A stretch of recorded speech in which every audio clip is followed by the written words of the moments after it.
भारत धर्म प्राण देश है।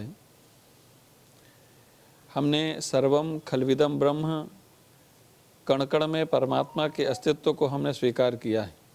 यह शरीर जो है, यह पिंड जो है, यह मानव जाति जो है, अर्थात पंच महाभूतों से ये संसार बना। छित जल पावक गगन समीरा, पंच रचित यह अधम शरीरा। पांचों तत्वों से मिलकर के संसार बना और पांचों तत्वों से ही हमारे इस शरीर का निर्माण हुआ। इन पंच महाभूतों का हमारे जीवन पर भी बहुत प्रभाव होता है। उसी तरह से नदियों का यदि स्वास्थ्य बिगड़ गया तो समझ जाए विराट पुरुष की नाड़ी, विराट पुरुष यानी संसार, ये सारा अस्तित्व संकट में पड़ जाएगा, अस्वस्थ हो जाएगा। इसलिए प्रकृति के प्रत्येक तत्व को शुद्ध रखना, पवित्र रखना, ये जीवन की आवश्यकता तो है ही है। ये समग्र सृष्टि को हम यदि सुरक्षित रखना चाहते हैं, संरक्षित रखना चाहते हैं, स्वस्थ रखना चाहते हैं, हम तेजोमय रखना चाहते हैं, हम सबके जीवन में एक दिव्यता का भाव रखना चाहते हैं, तो प्रकृति को संतुष्ट रखना पड़ेगा, प्रकृति को पवित्र और पावन रखना पड़ेगा। प्रकृति को भी एक धर्म का रक्षा का स्वरूप माना जाए, कवच का स्वरूप माना जाए हमारे स्वास्थ्य और श्रेष्ठता के लिए, तो वह हमारी रक्षा करेगी।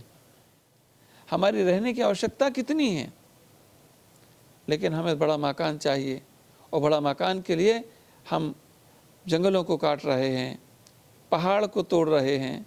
ध्यान रखिएगा, हम पर्वत को धरणीधर कहते हैं, धरती को धारण करने वाला। उस प्रकृति के तत्व पर्वत से हम एक रंच मात्र भी यदि पत्थर निकालते हैं, पाषाण निकाल लेते हैं, तो हम सारी प्रकृति को नष्ट करने का उपक्रम करते हैं। जैसे जैसे ये जो प्रकृति का दोहन हो रहा है, प्रकृति का विनाश हो रहा है, हम महाप्रलय के उतने नज़दीक पहुंचते जा रहे हैं। इसलिए आवश्यकता है कि हम जो विषैला वातावरण हम बना रहे हैं, अपनी विषैली स्वार्थ लिप्सा के चलते, लोभ लिप्सा के चलते, समझने वाली बात सिर्फ इतनी सी है कि हम यदि सारी दुनिया के लिए बीमारी पैदा करने वाले, सारी दुनिया के लिए एक संकट के रूप में बन गए हैं, तो समाधान भी हम ही हो सकते हैं।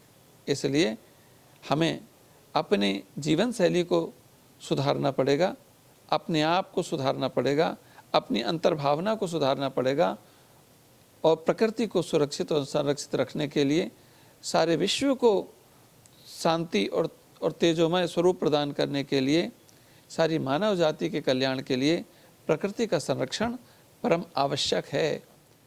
ब्रह्म और जीव अलग अलग नहीं हैं, संसार और सर्वेश्वर अलग नहीं हैं। इसलिए हम संसार की चिंता करें, क्योंकि संसार से हम परे नहीं हैं। संसार सुरक्षित रहेगा तो हम भी सुरक्षित रहेंगे। संसार का कल्याण होगा तो हमारा भी कल्याण होगा। सबके मंगल की कामना हमारा अमंगल कैसे कर सकती है, ऐसी भावना हमें रखनी पड़ेगी। आप लोग भी इस दिशा में बड़ा सुंदर काम कर रहे हैं।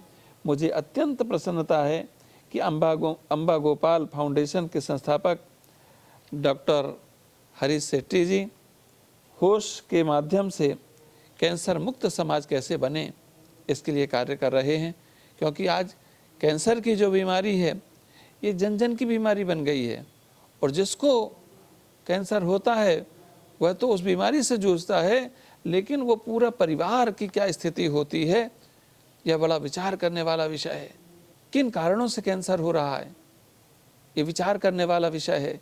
हमारा आहार, हमारा विहार दोनों बिगड़ गया है, और हमारा आहार कितना तो जमीन में ही हमने जहर बो दिया, फसल बोने के साथ में हमने जहर डाल दिया।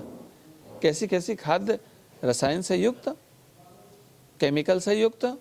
इसलिए आप अच्छी दिशा में, बहुत सारे विषय हैं जिन पर हम चर्चा करेंगे, और डॉक्टर हरीश सेट्टी जी का जो उपक्रम है, उस उपक्रम को आगे बढ़ा करके लेकर के चलने की दिशा में सभी लोग मिलकर के काम करें। हमारी बहुत बहुत शुभ अनुशंसा है आपके फाउंडेशन को और संपूर्ण फाउंडेशन परिवार जो इस दिशा में काम कर रहा है, सभी को भगवान शक्ति दें कि वह लोक कल्याण के, लोक हित के, लोक मंगल के, कल्याणकारी, स्वस्थ रहने के और जीवन को निरामय बनाने के दिशा में अच्छा कार्य करें। यही हमारी शुभ अनुशंसा।